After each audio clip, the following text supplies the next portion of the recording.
Hello class 6 कैसे बच्चे आप लोग। मुझे आशा है आप अपने घरों पर स्वस्थ और सुरक्षित होंगे और साथ ही साथ आप इस समय पर अपनी पढ़ाई पूर्ण रूप से कर रहे होंगे। बच्चों, पिछली वीडियो में मैंने आपको हिंदी साहित्य का बड़े चलो नामक पाठ का वाचन करवाया था और समझाया था तथा उसी से संबंधित मैंने आपको प्रश्न उत्तर भी दिए थे। आज मैं फिर आपको हिंदी साहित्य का ही पाठ 2 हार की जीत का वाचन करवाऊंगी और समझाऊंगी। आप लोग ध्यान से सुनना।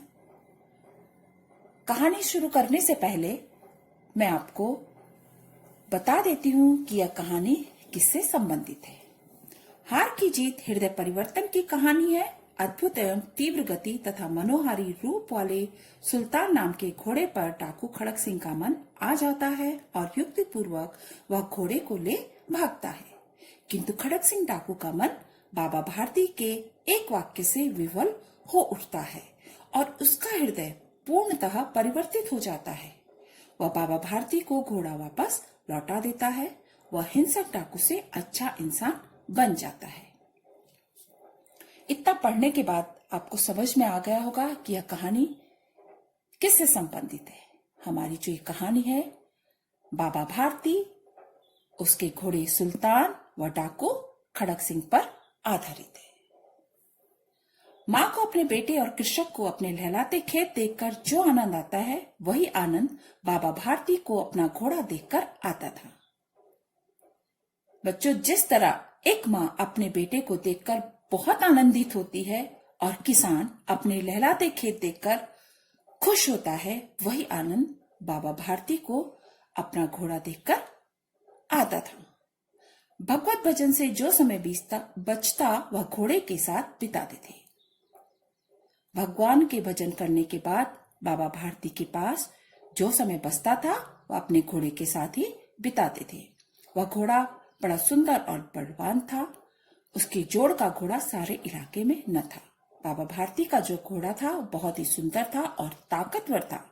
उसके जैसे घोड़ा सारे इलाके में कहीं भी नहीं था। बाबा भारती उसे सुल्तान कहकर पुकारते, अपने हाथ से खरहरा करते, खुद दाना खिलाते और देख देख कर खुश होते थे। बाबा भारती उसे प्यार से सुल्तान कहकर बुलाते थे। बाबा भारती ने मतलब अपने घोड़े का नाम क्या रखा हुआ था? सुल्तान। पुकारते, बेटा यहाँ पर देखना आप लोग, ये स्पेलिंग गलत है। पुकराते लिखा हुआ है, आप लोग ध्यान से देखना, ये पुकारते। जब आप इसका वाचन करेंगे तो ये है पुकारते। खुद बाबा उसको दाना खिलाते थे और उसे देखकर बहुत खुश होते थे। उन्होंने रुपया, असबाब, माल, जमीन आदि सब कुछ छोड़ दिया था। यहां तक कि उन्हें गांव के जीवन से भी घृणा थी। बाबा भारती ने रुपया, पैसा, जमीन, जायदाद सब कुछ छोड़ दिया था।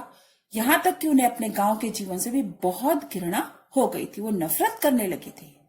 अब गांव से बाहर एक छोटे से मंदिर में रहते और भजन कीर्तन करते थे। गांव के बाहर एक जो छोटा सा मंदिर था, बाबा उसी में रहते थे और भगवान का भजन कीर्तन किया करते थे। मैं सुल्तान के बिना नहीं रह सकूंगा, यह बाबा की सोच भी थी। बाबा भारती सोचते थे कि मैं सुल्तान के बिना बिल्कुल भी नहीं रह सकूंगा। वे उसकी चाल पर लट्टू थे। कहते, ऐसा चलता है जैसे मोर घटा को देखकर नाच रहा हो।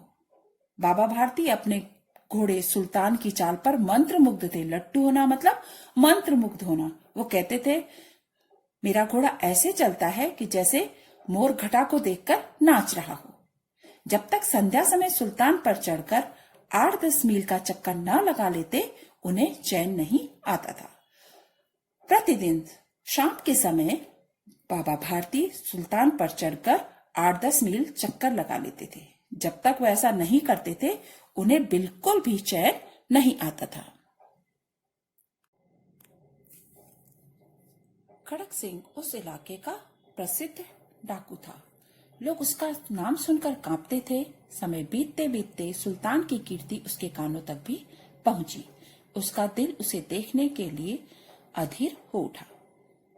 खड़क सिंह जो था उसी इलाके का बहुत बड़ा डाकू था। प्रसिद्ध था। लोग उसका नाम सुनते थे और उसी के नाम सुनकर कांप जाते थे।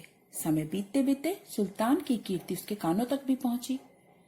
सुल्तान का जो यश था उसके कानों तक भी पहुंचा। उसका दिल उसे देखने के लिए बेचैन हो उठा। अधीर मतलब बेचैन। वह एक दिन दोपहर के समय बाबा भारती के पास पहुंचा और नमस्कार करके बैठ गया। दिन के समय वह बाबा भारती के पास गया और उन्हें प्रणाम करके उनके सामने बैठ गया। बाबा भारती ने पूछा, खड़क सिंह क्या हाल है? खड़क सिंह ने सिर झुकाकर उत्तर दिया, आपकी कृपा है। कहो इधर कैसे आ गए? खड़क सिंह ने उनके प्रश्न का उत्तर दिया कि सब आपकी कृपा है।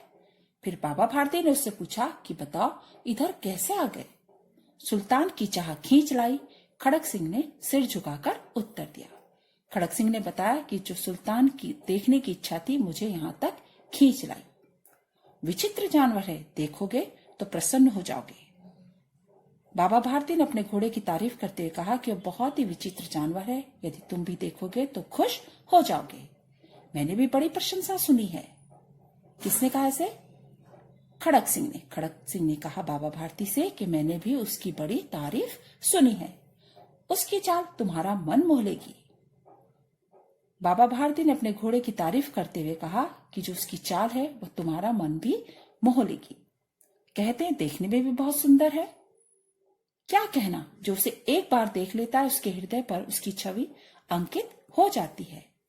बहुत दिनों से अभिलाषा थी, आज उपस्थित हो गया हूं। बाबा भारती ने कहा कि क्या कहना, उसको जो एक बार देख लेता है तो उसके हृदय पर उसकी छवि अंकित हो जाती है, यानी उसकी छाप अमिट छाप पड़ जाती है। तो खड़क सिंह कहता है कि हाँ, बहुत दिनों से मेरी भी यही इच्छा थी, आज मैं उपस्थित हो गया हूं। क्या इच्छा थी खड़क सिंह की? कि बाबा भारती के घोड़े को देखे। बाबा भारती और खड़क सिंह अस्तबल में पहुंचे। बाबा ने घोड़ा दिखाया गर्व से, खड़क सिंह ने घोड़ा देखा आश्चर्य से। जब दोनों बाबा भारती और खड़क सिंह अस्तबल में पहुंचे तो बाबा ने अपने घोड़े को बड़े गर्व से दिखाया, लेकिन खड़क सिंह ने उसे बड़े आश्चर्य से देखा। उसने सहस्त्रों घोड़े देखे थे, परंतु ऐसा बांका घोड़ा उसकी आंखों से कभी न गुजरा था। डाको खड़क सिंह ने हजारों घोड़े देखे थे, सहस्त्रों मतलब हजारों घोड़े देखे थे, परंतु ऐसा बांका घोड़ा उसकी आंखों से कभी न गुजरा था। यानी उसने इतना सुंदर घोड़ा आज तक नहीं देखा था। सोचने लगा, नसीब की बात है, ऐसा घोड़ा खड़क सिंह के पास होना चाहिए था। इस साधु को ऐसी चीजों से क्या लाभ? खड़क सिंह सोचने लगा कि ये भी अपने नसीब की बात है। ऐसा घोड़ा तो मेरे पास होना चाहिए था। इस साधु को इस चीजों से क्या लाभ होगा? कुछ देर तक आश्चर्य से चुपचाप उस घोड़े को देखता रहा। इसके बाद उसके हृदय में हलचल होने लगी। बच्चों की तरह अधीरता से बोला, परंतु बाबा जी, इसकी चाल न देखी तो क्या देखा? कुछ देर तक तो घोड़े को देखने के बाद वो चुपचाप रहा। इसके बाद उसके हृदय में हलचल होने की, उसका मन विचलित होने लगा और बच्चों की तरह, जैसे बच्चे किसी चीज को देखकर अधीरता से पूछते ना कि क्या है, कैसा है, ये है, वो सब कुछ, बच्चे जब एक ही साथ 10 चीजें पूछने लगते हैं, तो उसी तरह डाकू खड़क सिंह के मन में भी यही इच्छा जागृत थी और उसने बाबा से बोला, बाबा जी, इसकी चाल न देखी तो क्या देखा? बाबा जी भी मनुष्य ही थे। अपनी वस्तु की प्रशंसा दूसरे के मुख से सुनने के लिए उनका हृदय अधीर हो गया। बाबा जी थे तो मनुष्य। हर कोई इंसान अपनी वस्तु की प्रशंसा सुनना चाहता है, वो भी दूसरों के मुख से। तो इसी प्रकार बाबा भी अपनी वस्तु की प्रशंसा यानी तारीफ दूसरे के मुख से सुनने के लिए अधीर हो गए थे, बेचैन हो गए थे। घोड़े को बाहर लाए खोलकर घोड़ा तेजी से दौड़ने लगा। उसकी चाल देखकर खड़क सिंह के हृदय पर सांप लौट गया। घोड़ा जैसी बाहर आया और खड़क सिंह ने देखा तो उसके हृदय पर सांप लौटने लगे। वह डाकू था और जो वस्तु उसे पसंद आ जाए उस पर अपना अधिकार समझता था।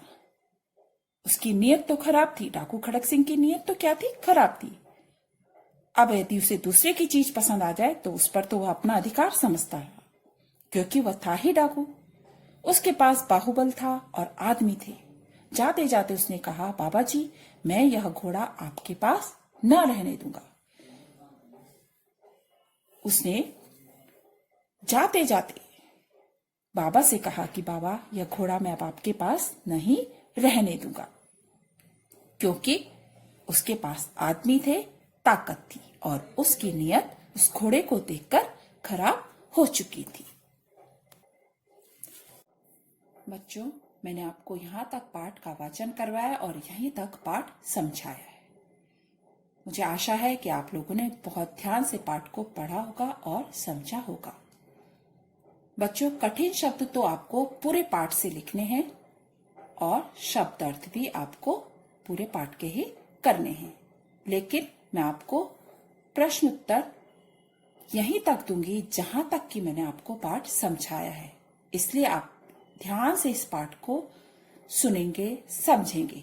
यदि आप ध्यान से सुनेंगे तभी आप इसका जो भी कार्य होगा भली भांति कर पाएंगे। मुझे पूरी उम्मीद है कि आपको यह पाठ समझ में आया होगा और आप इसका कार्य सफाई से करेंगे। आप इसके कठिन शब्द, शब्द अर्थ भी अवश्य करेंगे। कार्य करने से पहले आप लोग लेख का भी विशेष ध्यान रखना। ठीक है बच्चों, अब मैं आपको इसके आगे का भाग अगली वीडियो में पढ़ाऊंगी। थैंक यू बच्चों।